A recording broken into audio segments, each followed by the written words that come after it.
This is going to be a tricky endorsement of Matrix Reloaded. Not only an endorsement, but in some ways it is more interesting than the first film, I will claim, even if it is not. I also suspect that Revolutions makes this film look worse off, frankly, though I will be brief.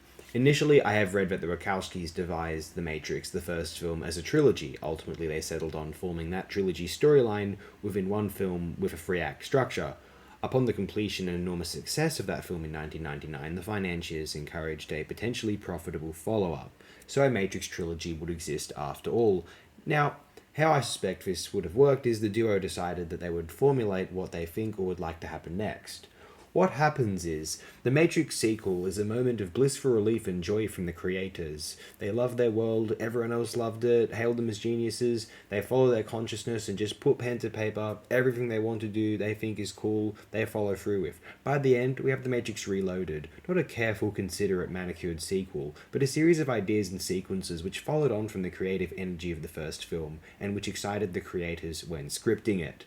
They didn't make it to make sure that everyone who liked the first film also liked or preferred the sequel. Rather, they, as in the first film, made it because they were very excited by it and wanted to see it in action. It is their universe and they adore it thoroughly. It is, vaguely, a matter of careful manicured original, and then a comfortable, lax, masturbatory sequel, sick of formality. Everything I think of new is interesting by virtue of it continuing the story of the classic. The original being carefully structured and formulated versus fun sequencing of ideas and events, I am kind of unsure of. I suspect having to get it through to studios it had to be, given their lack of experience or previous instances of notable financial successes, whereas by the time of the sequel then... More, what else can we do with The Matrix? Commentary on original, using original as established iconography rather than organic sequel. Better this way, though, if it wants to be like Foucault or Derrida, I think. I like the idea of Superman in The Matrix. I know many felt as though the sequel was pointless after Neo became a godlike hero in The Matrix itself, yet, to the creators, this is a springboard for a fun idea. Remember, I don't know if the original Matrix is so careful or considerate an act of writing so much as an imaginative playground for genre fans composing their own exciting works. It just appears more so as it had to be considered coherent and cohesive by the studios, of course. The sequel, they could do whatever they wanted, so they maybe went a bit nuts. But it is clearly such a fun experience for the creators, regardless of the dull formalities desired by this film's harsher critics, that I feel a certain contacted positivity, to be sure. Maybe some feel as though this film's ideas or substance is more surface level than the first film. Maybe one is overselling the philosophic seriousness or depth of the first film, to be blunt. Why I consider Reloaded the more interesting or ambitious writing or even filmmaking experiment than Revolutions is that Reloaded had to expand the story, the world of the Matrix, whereas Revolutions had to close it all up, like The Return of the King or Jedi, and that isn't very much tied in with the appeal of the Matrix versus the Tolkien cycle or the Star Wars cosmic opera. It feels awkward and ungratifying in Revolutions, to be honest.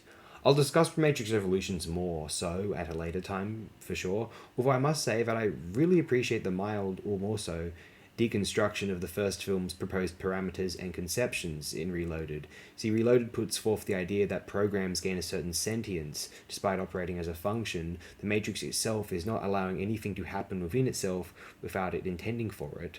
It would be impossible for anything otherwise. The substance of a deterministic existence is learning what motivates or how one gets to a prospectively inevitable choice initially, and also that maybe the simulation has deeper layers than were proposed in the first film's narrative. I am almost convinced that the Wachowskis were hinting that the real world is actually another layer of simulation, so that the machines might better control the possibly unpredictable operation of a self-aware one. Whether one of the previous Zions was in reality or whether they are always in simulations, who knows? Maybe even the Wachowskis don't know for sure. I don't, obviously. I suspect that Neo is actually going through the door to save Zion rather than Trinity, though the architect knew that Neo would try to also save Trinity despite this, and that accounts for his comment about Neo having hope, I suspect. Trinity's love of Neo suggests that she is a type of software designed to placate and embolden the One. The One exists as a recursive reaction to the fluidity of the Matrix's perfect functionality, which in turn causes the Smith corruption, which the One then corrects. Smith's entry into the real world suggests that it is just another layer of simulation. It is not humans being awoken without the machines permitting it. They are neurological compositions which the machines deem more useful, powering or engineering the outer layer of the simulation, which resembles a rather barren, unfinished series of landscapes, tubing, circuitry, and blank. Anyway, this makes the sequel seem more exciting, for me anyway, so...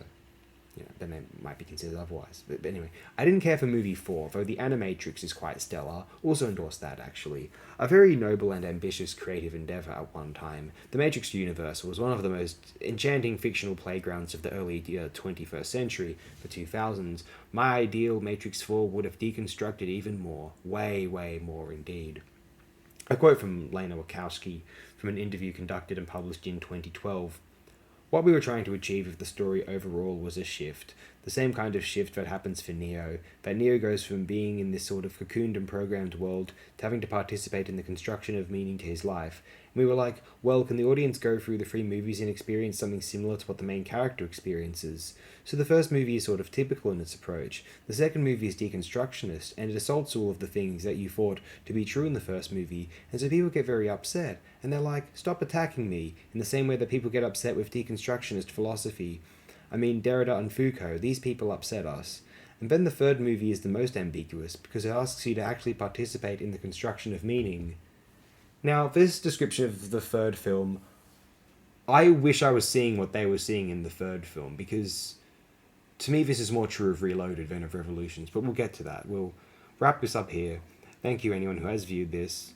Appreciate it. Have the most spectacular day of your life. I would insist. I would hope. I would pray that this would be the case. Thanks again, everyone. I appreciate it immensely.